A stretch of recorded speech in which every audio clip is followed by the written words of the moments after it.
wake up to the same old fight, chasing shadows in the night. Promises made, but I let them fade. Caught in the cycle, I'm feeling betrayed. Round and round, I'm losing ground. Trying to break free, but I can't see. These negative patterns are haunting me. Nights turn to days, I'm losing my way.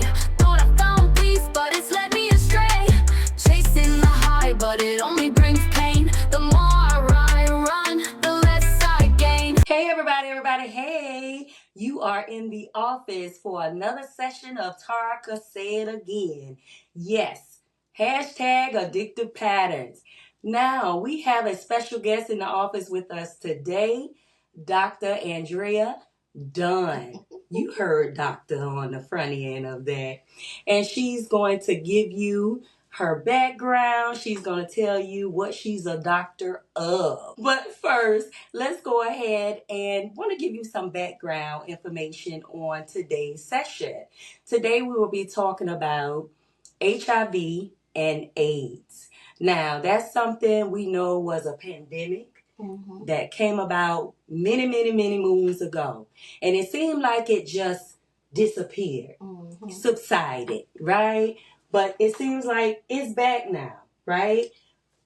We've been seeing videos, putting people on blast.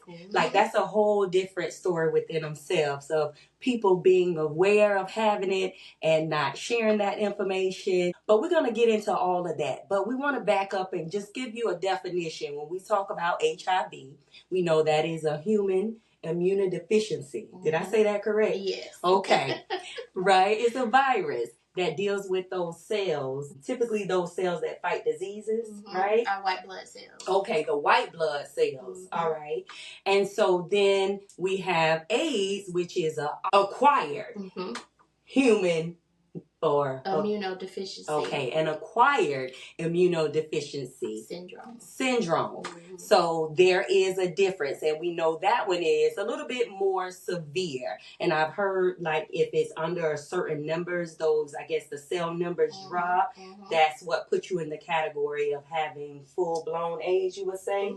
Okay. AIDS. Yeah. AIDS. Okay. And listen, I'm saying it like this because I want to make sure I'm saying it right. Because we know that there are definitely a lot of myths out there, and we want to get some truths, exchange some of these myths for some of these truths. And I'm going to turn it over to her so she can, educate us. Yeah, so I am Dr. Andrea Dunn, founder and executive director of Let's Beehive, which is my nonprofit organization that I founded back in June of 2015, so almost 10 years It's been a long time, because I remember when you first had your pop-out, you know what I mean? When you introduced it to the world, and it's still going. Yes, oh my gosh, that was our first community outreach event was June. Yep, that same month that we got incorporated, we started community outreach, and then our first big event was the very first Queen Bee, which was March of 2016.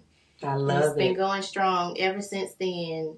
But yeah, so there is a difference between HIV and AIDS. And so I was really happy to hear you share the difference. But usually with the cell count that you mentioned as far as a number, usually the diagnosis takes place when they take the very first viral load and the very first CD4 count, which is a part of our white blood cells. Okay. And so depending upon what those numbers are will dictate if you get diagnosed with HIV or AIDS. So usually that number is less than 200.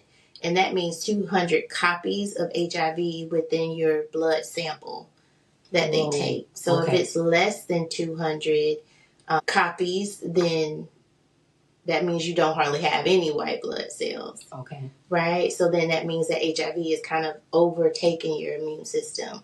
And then if you have greater than 200 copies, the more white blood cells you have, the better your immune system will fight. Okay.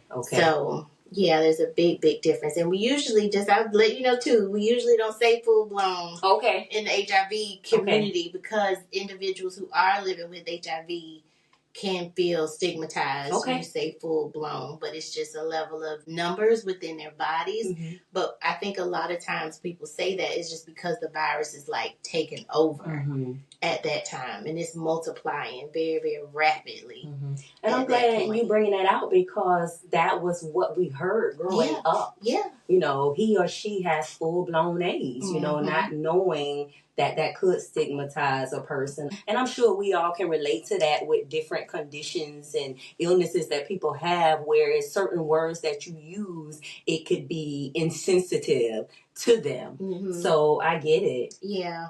But that's just something, you know, as far as patterns and things that we've learned. Yes. That it just seems to kind of stay with us, not realizing those things. But I'll definitely give you those little tidbits. Okay, I appreciate it. Keep chatting. But I love what I do in the community. I really started Let's Beehive just based on the things that I was seeing in the community, and seeing that people didn't have as much education about HIV. And to be honest with you, it's never gone anywhere.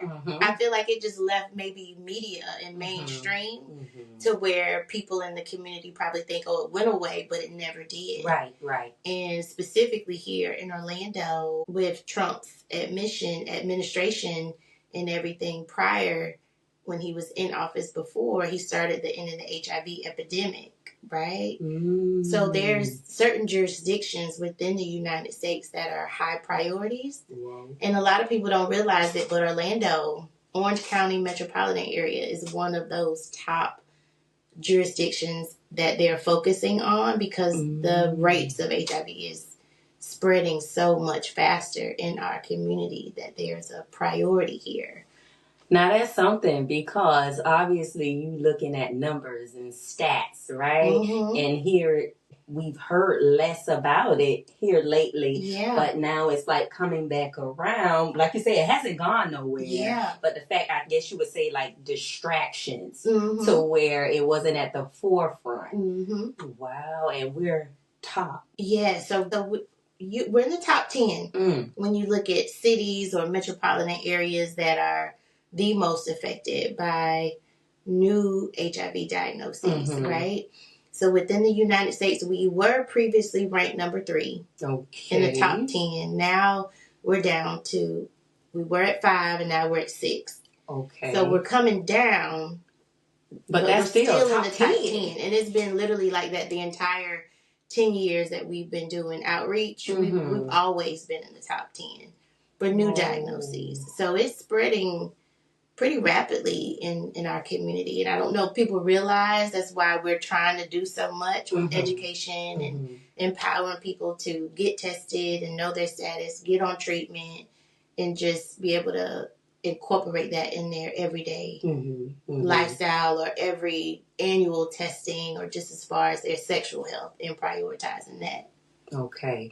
So I did hear you mention patterns, right? And you know my book, Addictive Patterns. Yes, ma'am. Right? And we know with addictive patterns, I always say that it's either hereditary, or it's learned behavior, or generational curses.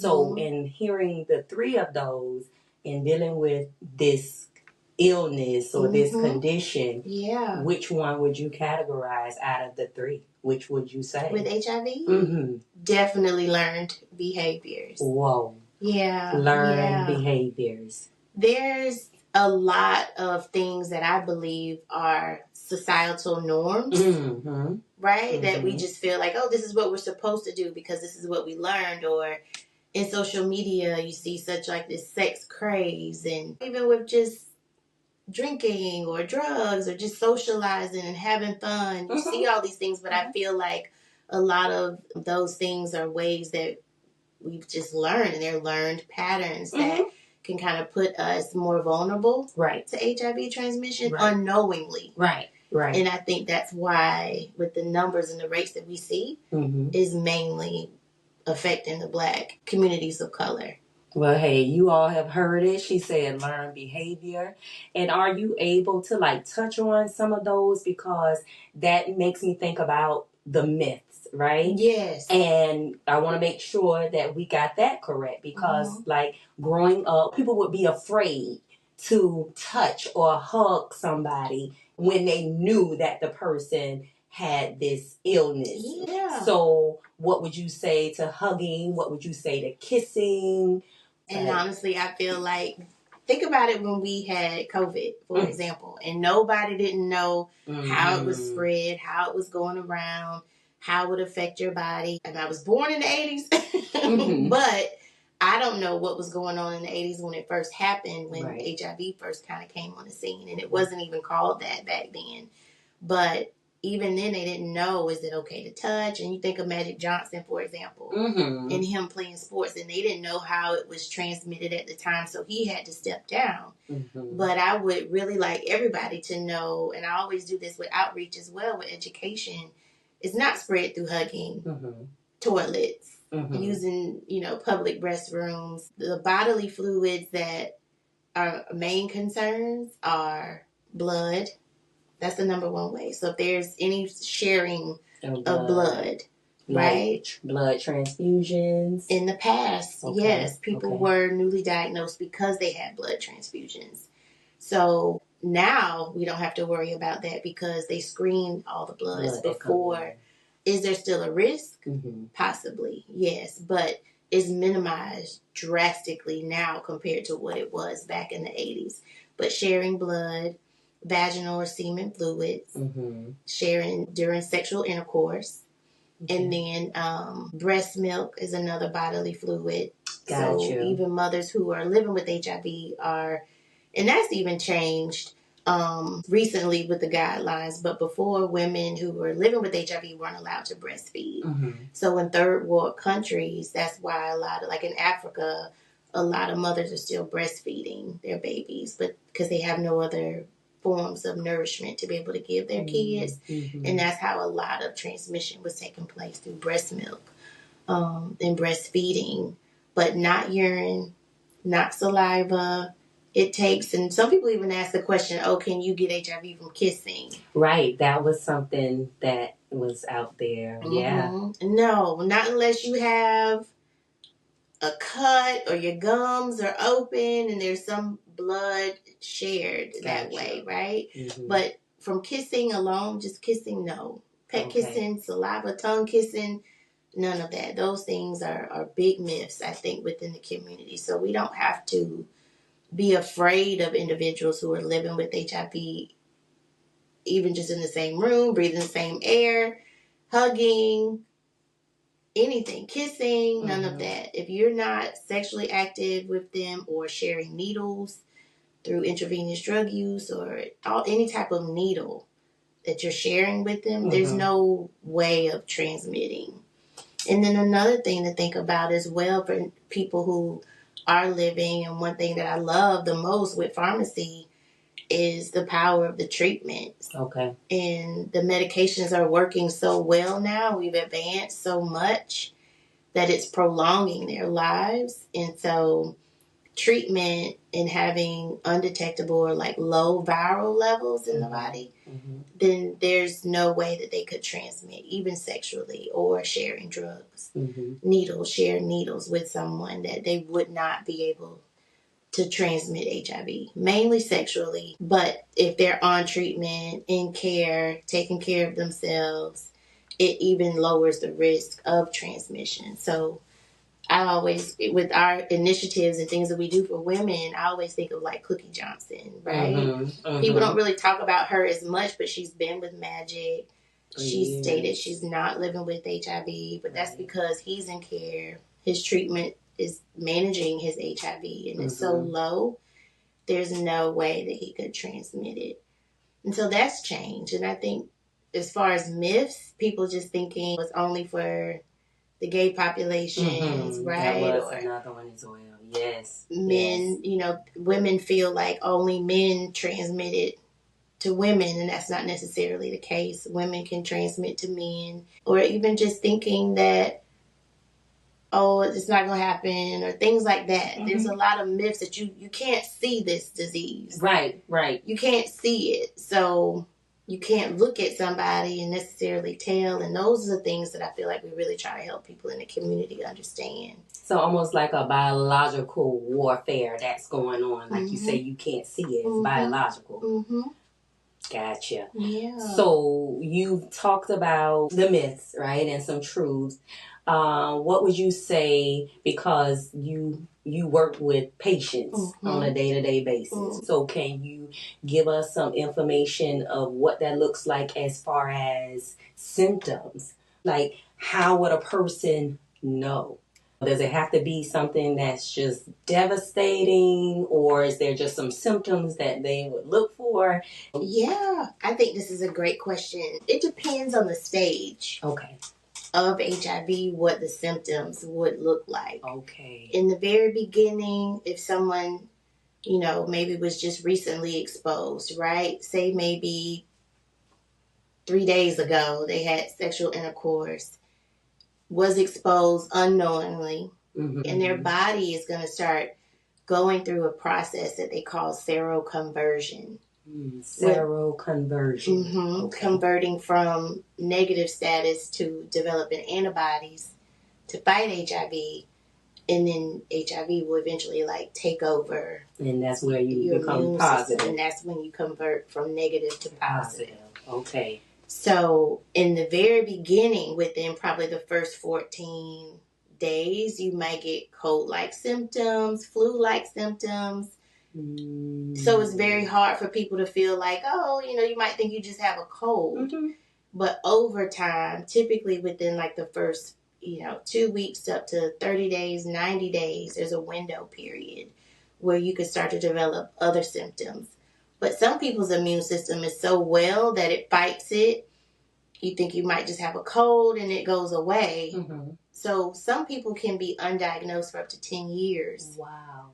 Without having drastic symptoms. It just depends on the level of their immune function and the integrity of their health. But then eventually they can get swollen lymph nodes, and that's usually, especially for men and women, there's different symptoms for women, like yeast infections, recurrent bacterial vaginosis of BV.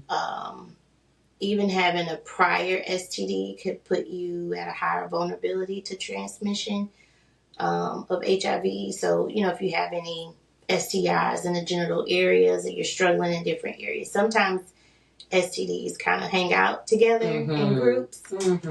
But for the most part, the symptoms would be fever, cough, swollen lymph nodes, and you can have them here under your arms or even in your growing area. Okay. Very large lumps, and you're not sure, oh my gosh, what is this?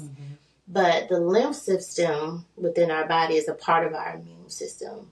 So it's a part of your immune system trying to fight this infection. Right. And sometimes it can, lie dormant in other areas of our body. But definitely, once you progress to no treatment, you don't know you may have it. And there's, I think of one young lady on social media, Gina 2. I don't know if you've heard of her. But she shared her story because she was newly diagnosed, but she was in AIDS at diagnosis. And she had drastic weight loss.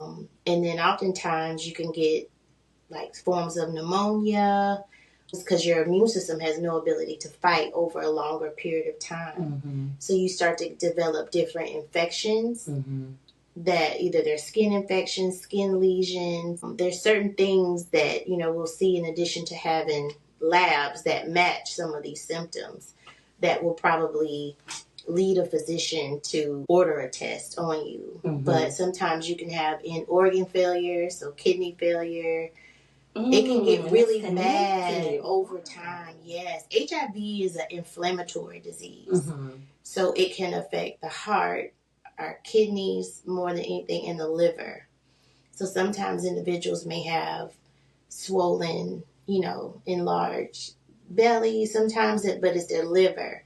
Or they could have decreased urine output, their kidneys can start failing. But HIV can affect various parts of our body. Some patients may even have seizures. Wow. It varies, but it takes time. But usually in the beginning, I would say swollen lymph nodes might be the first. Night sweats.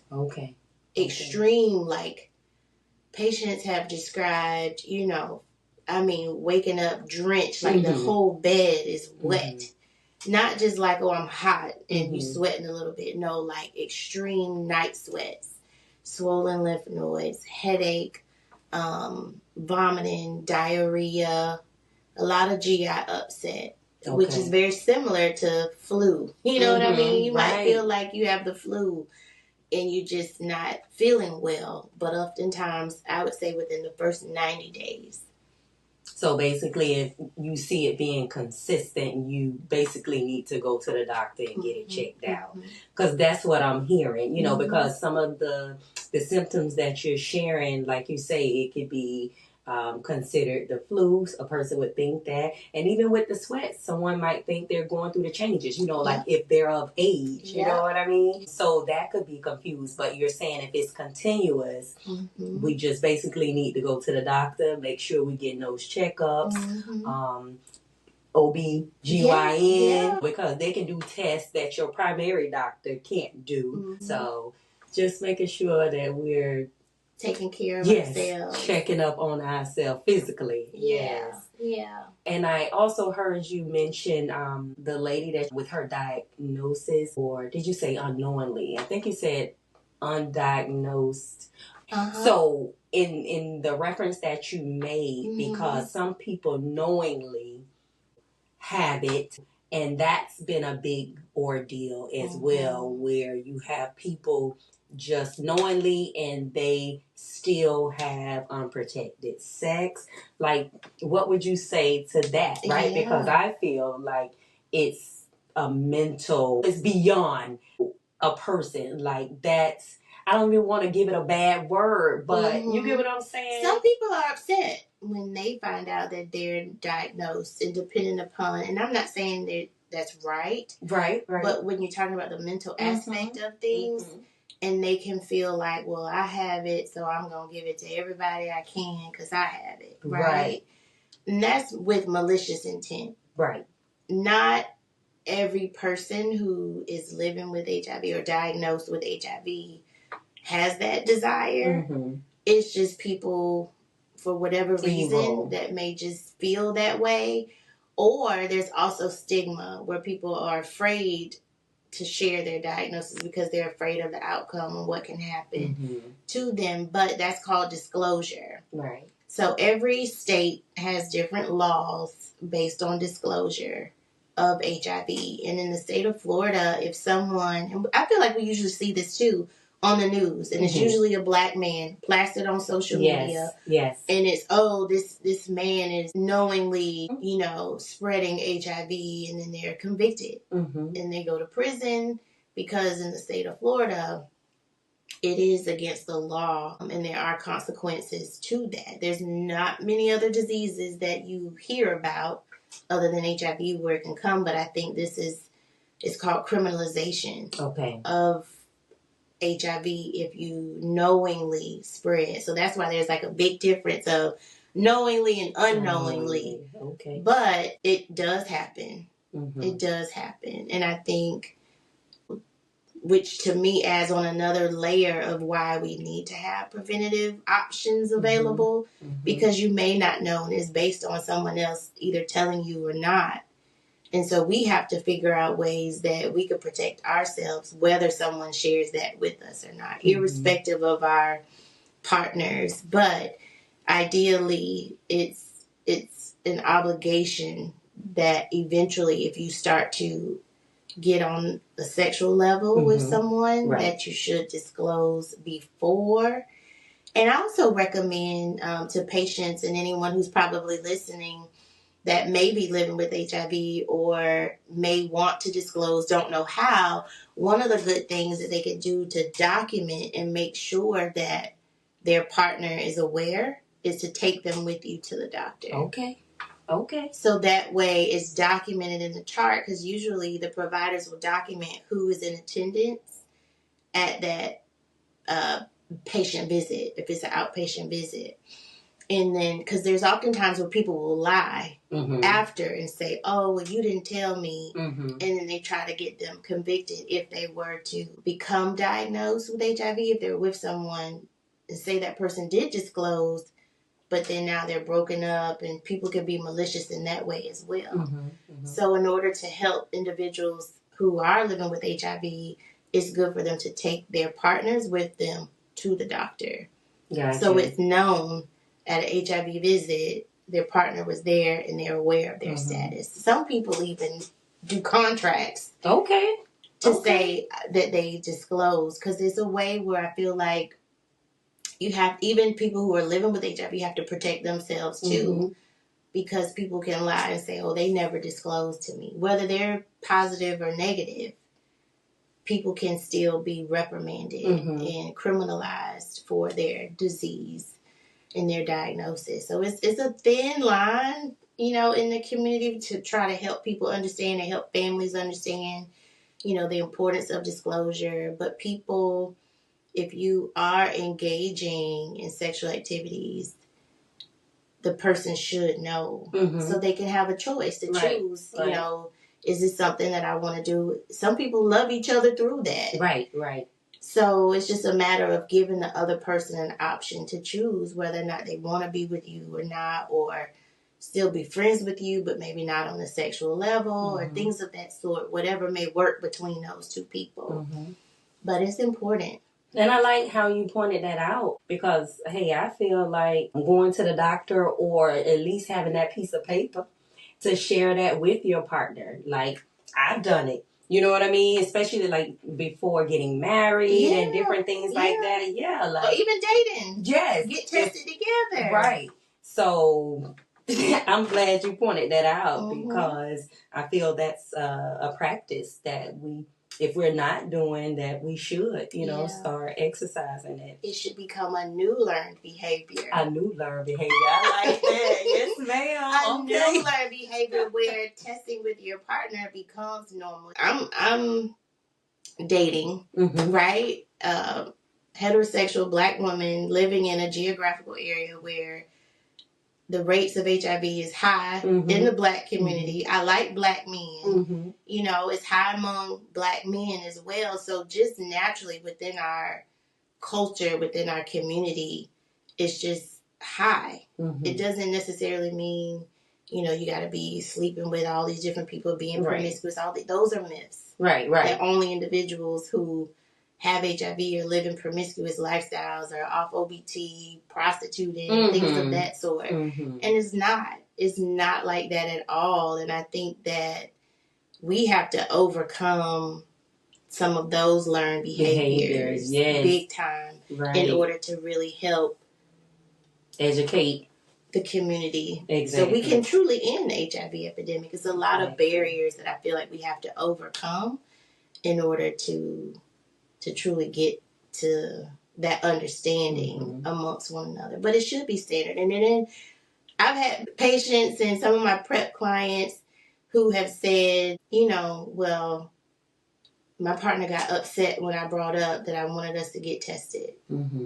Some people can't handle it. And to me, that might be a red flag. Yeah. Like, you might need to use condoms or do some other barrier protection until you feel comfortable enough to be with that individual. But if they get that upset, then, you know, this is a part of each other's sexual health. And if you can't have these conversations, then you probably shouldn't be doing that. Or find another partner. Yeah, or someone that's intellectually on the same level as far as that, you know, as you are. That point blank period. Like you said, red flag. So you might want to pay attention to that. Yeah, that's something to think about. Yeah. Ooh. Listen, it's all about having these tough discussions, these tough conversations with your family members, your loved ones. Hey, just people in general, because you don't know, you know, if you don't share out, how will anyone know? So I feel we just need to continue to share. Hey, this is why I have her on here today. Just being serious, you know, this is a serious topic. And like she said, it hasn't gone anywhere. So, hey, felt the need to bring it up here on Tarka Say It Again. Hopefully you learned something from it. Is there anything else you want to share out with them? Because, listen, we covered a whole lot today. We did. We did. The last thing I would say is I mentioned PrEP. Okay. And PrEP is a form of medication that can be used to prevent HIV. And a lot of people don't know about that either. Okay. So if you are HIV negative and say you're in a dating relationship with someone who may be positive, or you single and mingling and you doing your thing, maybe not use condoms that often, that PrEP is an option to help you stay negative. And so I would just recommend anybody, if you want to learn more about that, to definitely follow us at Let's Be Hive on Instagram. Our website is www.letsbehive.org, and that's B as in two E's, as the honeybee that I like to call everybody. But, you know, we're here as a resource to the community, help connect you. We get messages all the time, DMs, if people want to learn more, ask questions more, and be connected to resources. We can definitely help you with that. All right. You heard it straight from Dr. Dunn herself. Thank you all for joining in for another session of Tarika Say It Again. Please check us out on YouTube or Spotify. Follow us on Instagram, Addictive Patterns, and check out our website, addictivepatterns.com. Y'all have a good one.